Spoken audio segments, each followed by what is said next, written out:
इस वक्त की सबसे बड़ी खबर दोस्तों, मैं आपका होस्ट एंड दोस्त राहुल भोज स्वागत करता हूं बॉलीवुड स्पाई में। आप सभी दर्शकों को बताना चाहता हूं कि रिया चक्रवर्ती के ऊपर केस दर्ज हो गया है। जी हां, नारकोटिक्स डिपार्टमेंट का केस है दोस्तों। मैंने आपको यह अंदेशा बताया था कि यह हो सकता है और प्लस कस्टोडियल इंटेरोगेशन भी हो सकता है दोस्तों। तो ऐसे में आपको बता दूं तो एनसीबी नारकोटिक्स डिपार्टमेंट जो ब्यूरो है उनकी तरफ से केस दर्ज हो गया है रिया चक्रवर्ती के अगेंस्ट, क्योंकि ईडी की तरफ से जो इंफॉर्मेशन गई प्लस जिस तरीके से टाइम्स नाउ ने जो बड़े बड़े खुलासे किए दोस्तों, और हम सबको पता है टाइम्स नाउ के अलावा भी रिपब्लिक भारत ने भी जो चैट्स के खुलासे किए, जहां पर यह बात हमें पता चली कि रिया चक्रवर्ती संदिग्ध तौर पर जो है ये ड्रग्स, ये बैंड आइटम्स, बैंड मेडिसिन जो होती है उनका इस्तेमाल कर रही थी और उनके बारे में बातचीत कर रही थी, चाहे वो श्रुति मोदी हो, चाहे वो सैम्यूल हो, चाहे वो दीपेश हो या फिर कोई और।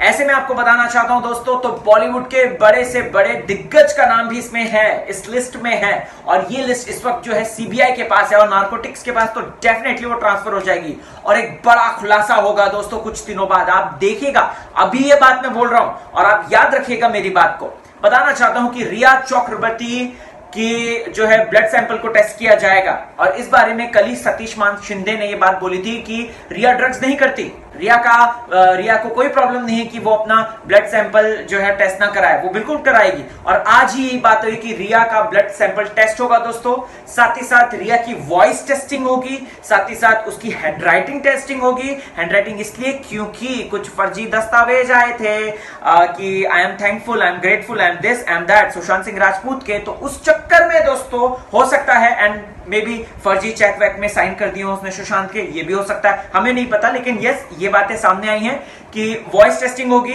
ब्लड टेस्ट होगा, हैंडराइटिंग टेस्टिंग होगी, और सबसे इंपॉर्टेंट बात, नार्को टेस्ट होगा। बाप रे बाप, ये जो आप लोग डिमांड कर रहे थे, आपकी डिमांड खुदा ने सुन ली है, ऊपर वाले ने सुन ली है दोस्तों, और रिया चक्रवर्ती का नार्को टेस्ट होगा, ऐसी खबर आ रही है दोस्तों। इस वक्त की सबसे बड़ी बड़ी बड़ी खबर है, और नार्को टेस्ट आप में से काफी लोग होंगे जो इस बात से अनजान होंगे। आपको बताना चाहता हूं कि जब कसाब पकड़ा गया था जिसने हमारे देश में आतंक मचाया था, तो उसका भी नार्को टेस्ट हुआ था, और बहुत सी इंफॉर्मेशन जो है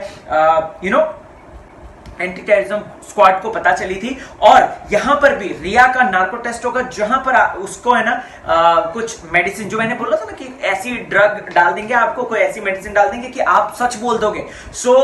सबकॉन्शियस माइंड में होता है वो, और उससे सारी चीजें पता चल जाती हैं, लेकिन आपका होशो हवास सही रहता है, आप सच बोलते हैं। बेसिक इंपॉर्टेंट थिंग इज कि आप सच बोलते हैं उस वक्त, और प्लस एक कैमरा होता है रिकॉर्डिंग के लिए, जहां पे सारी चीजें प्रॉपर तरीके से रिकॉर्ड हो रही होती हैं। अगर आपने तलवार फिल्म देखी है तो उसमें इरफान खान साहब जो है जिस तरीके से कर रहे थे वो आपको याद होगा सीन। सो यस, इस तरीके से नार्को टेस्ट जो है कन्हैया का हो रहा था उसमें, यस, तो इस तरीके से नार्को टेस्ट भी हो सकता है। सो यस, ये सबसे बड़ी खबर है। आपको क्या है कहना, कमेंट सेक्शन में जरूर बताएं, एंड #JusticeForSSR।